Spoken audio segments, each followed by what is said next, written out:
Ya estamos de vuelta y continuamos con más información. La violencia sexual en las menores de edad sigue siendo un problema de subregistro, al igual que las estadísticas de casos de niñas embarazadas.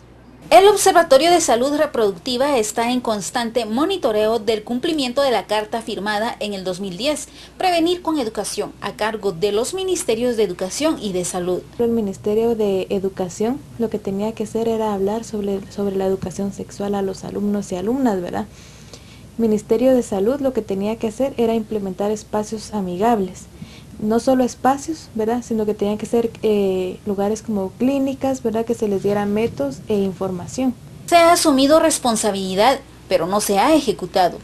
En enero, ¿verdad?, de este año se implementaron lo que son unos fascículos, que es lo poco que ha hecho el Ministerio de Educación, ya que están los libros, pero la información no ha llegado a las y los jóvenes, ¿verdad? Ante este panorama, en el 2014 se registró 7.000 embarazos en niñas entre 10 a 19 años. 7 muertes de niñas dentro de 10 a 14 años y 37 en menores de 19 años. Según la legislación, los embarazos en menores son considerados como violación. Pese a ello, solo se tiene la denuncia de 840 durante el 2014 y en el 2013 fueron 608. Con estos datos, ¿cuál es el panorama para la niñez en 10 años? Pese a que los políticos utilizan a los menores en sus campañas políticas y con acciones casi nulas. Por una Guatemala en paz, Ana Lucía Morales y Marvin Pérez. En la aldea Guineales, en la boca costa de Sololá, un puesto de salud atiende a 2.677 habitantes de 4 comunidades aledañas. Sin embargo, es un establecimiento que aplica el modelo incluyente de salud y es desarrollado por Accesa, la Alianza para el Acceso Universal de la Salud, e ISIS, el Instituto de Salud Incluyente, el cual se diferencia de otros puestos de salud porque atiende a las personas las 24 horas al día. Por otra parte, también se atienden a hombres y adultos mayores, a diferencia de otros puestos de salud en los cuales solo se atiende a las mujeres embarazadas y a los niños menores de 5 años en riesgo de sufrir desnutrición. Actualmente funcionan 17 puestos de salud que aplican este modelo incluyente en 6 departamentos del país.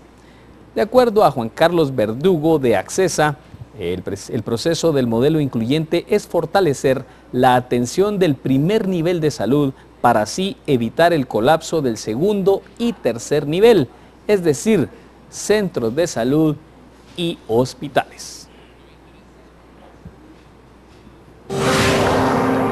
Y la educación es la base para un empoderamiento económico. Sin embargo, en Guatemala el acceso a la educación básica se sigue viendo interrumpida. Menos del 30% de las niñas rurales indígenas hasta 2014 estaban matriculadas en la escuela secundaria, esto según datos de la Fundación de Educación Global. Se sufre la desigualdad entre los sexos y en las estadísticas realizadas en 2014 por la Fundación de Educación Global en el país, destaca que de los 2 millones de niños que no asisten a la escuela, la mayoría son niñas indígenas que viven en zonas rurales y la mayoría se encuentra entre el grupo más desfavorecido del país, con baja escolaridad, matrimonio precoz, embarazos frecuentes y pobreza crónica. El Centro Carter indica que el gobierno tiene que invertir más en la educación, especialmente para las niñas marginadas, que al ser adultas se convierten en un pilar fundamental de la economía del hogar.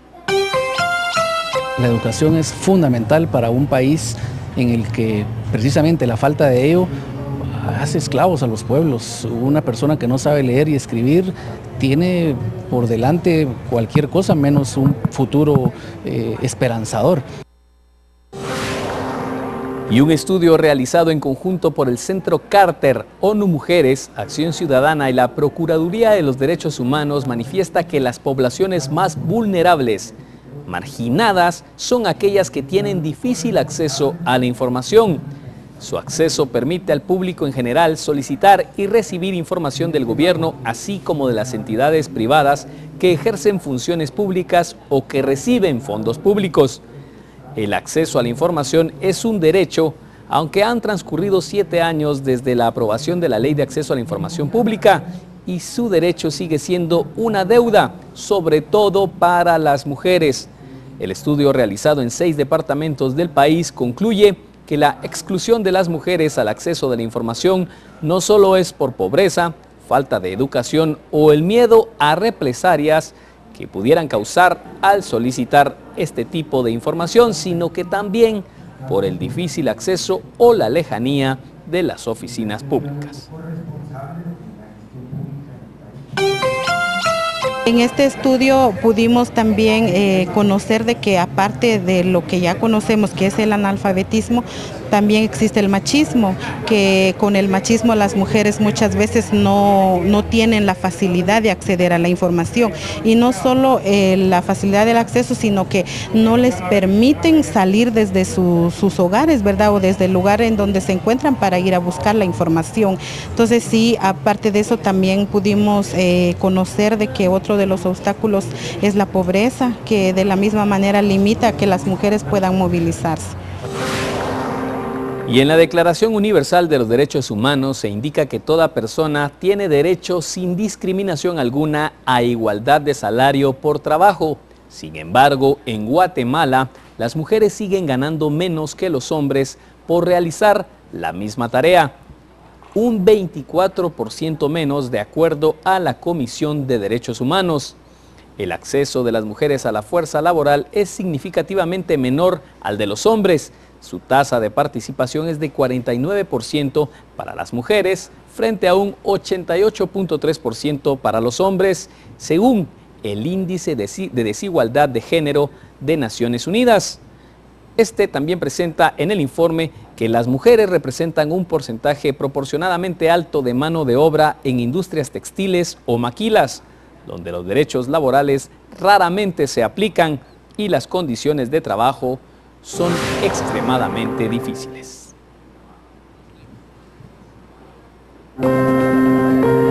Vamos a corte comercial, recordándole que tiene una cita con A Fondo de Noticiero Guatevisión, los jueves. En instantes se definen cuántas escuelas serán utilizadas como centros de votación a nivel nacional.